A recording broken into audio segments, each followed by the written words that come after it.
I chose to cover the Snyder versus Phelps case. For background information, the case's two main parties are Albert Snyder and the Snyder family as a whole, and Fred Phelps, as well as the congregation of Westboro Baptist Church. The context of this case stems back to 20 years, when the congregation of Westboro Baptist Church in Topeka, Kansas, started to picket military funerals, believing that God hated the United States for its tolerance of homosexuality in America's military, as the American military was known for accepting homosexuality. Fred Phelps was the founder of this church, and in 2011, Phelps, as well as 6 congregation parishioners, went to Maryland State to picket the funeral of Marine Lance Corporal Matthew Snyder, who was killed in combat during the war in Iraq. Members of the congregation took to public land approximately 1,000 feet away from the funeral to be in accordance with guidance from local law enforcement, and then they began to picket for 30 minutes before the funeral began.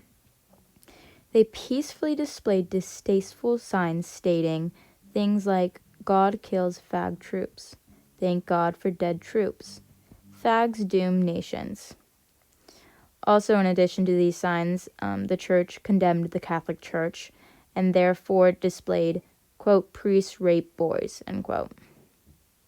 Albert Snyder, the father of the deceased Matthew Snyder, saw the tops of the picketers when driving to his son's funeral, and filed a diversity action against Phelps, his daughters, and the collective Westboro Church for their protesting signs. He alleged state tort claims of intentional infliction of emotional distress, intrusion upon seclusion, and civil conspiracy. To the right is a picture of the specific signs that many of the protesters would have.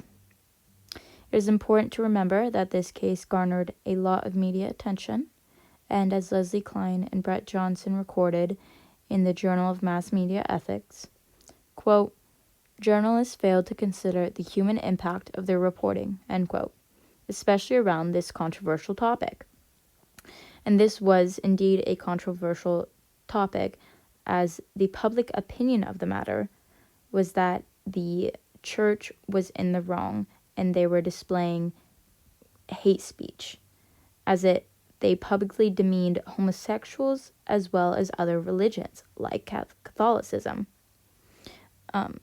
As the Journal of Mass Media Ethics stated, this is an important case because the courts often side with public opinion and dismiss not all but most facts in order to please the public.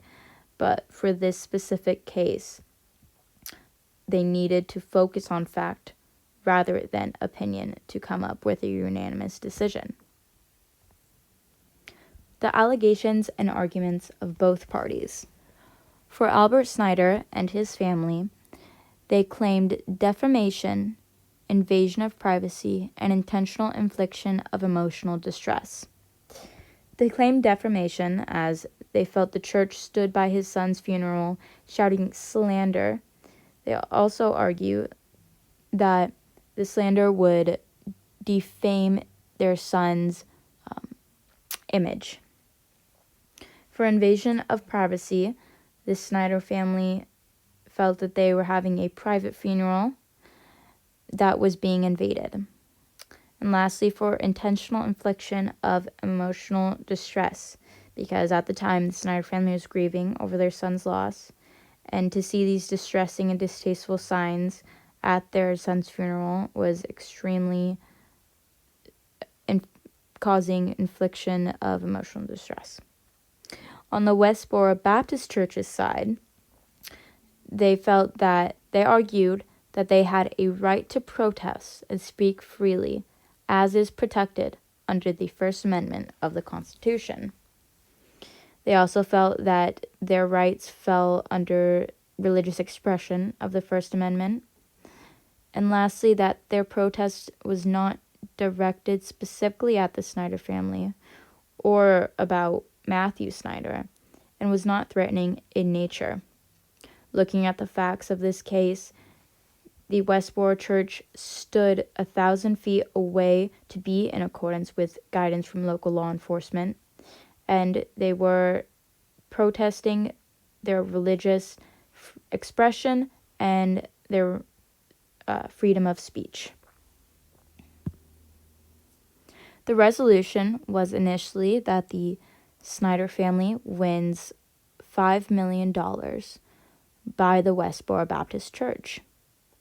It wasn't until later that the case was appealed, and the Supreme Court, in an 8-1 decision, sided with the Westboro Baptist Church.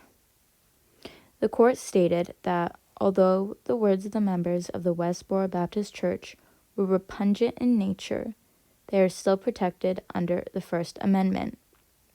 In addition to this, their quote-unquote hate speech was still under their First Amendment freedom of speech, as well as their expression of their religion and their beliefs, which were homosexuality and dislike for the Catholic Church. Many of the justices were scrutinized for their decision, as Scott Gerber suggested in the Journal of Black Studies. Quote, U.S. Supreme Court Justice Clarence Thomas has been scrutinized more closely than any relatively junior justice in U.S. history, end quote. Just as I stated before, this was a case that garnered a lot of media attention, and as such, the Supreme Court deciding to not side with public opinion caused a lot of scrutiny and backlash, as from the Supreme Court side they are upholding the constitutional amendments, but from public opinion, the freedom of expression also dictates what they like to call quote hate speech, in which freedom of speech puts others down in ways that is not acceptable. And these are my works cited.